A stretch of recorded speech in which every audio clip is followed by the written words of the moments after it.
ආයිබෝවන් දරුවනේ අද මම ඔයාලට ශිෂ්‍යත්ව විභාගයට අදාළ ගණිත ගැටලුවක් කියලා දෙන්නයි මේ සූදානම්. අපි බලමු ඕනෑම වර්ෂයක සියවස හා දශකය සොයන ආකාරය. 2025. අපි 2025 වර්ෂයේ කීවෙනි සියවසේ කුමන දශකයේද කියලා බලන්න පුතේ. මේ වර්ෂයට පෙර වර්ෂය ඉස්සලා හොයාගන්න ඕනේ. ඒ කියන්නේ එකක් අඩු.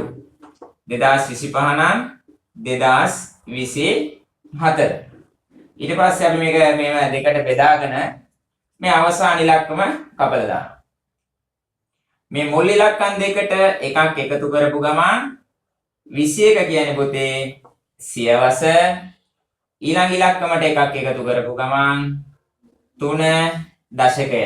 එහෙනම් 2025 වර්ෂයයි අයිති වෙනවා 21 වෙනි සියවසේ 3 වෙනි දශකයට. පැහැදිලි ඇති. අපි තව උදාහරණයක් බලමු.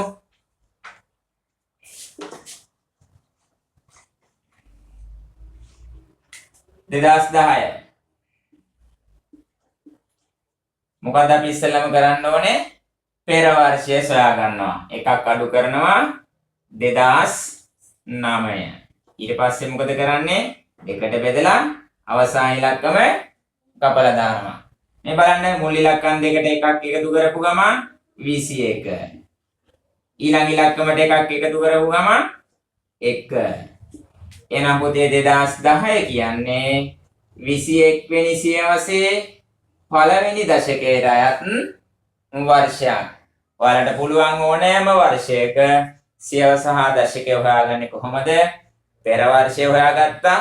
මෙන්න මේ ආකාරයට අවසාන ඉලක්කම කපලා මුල් ඉලක්කම් දෙකට එකක් එකතු කරපු ගමන් සියවසත්, ඊළඟ ඉලක්කමට එකක් එකතු කරපු ගමන් දශකයක් වෙනවා.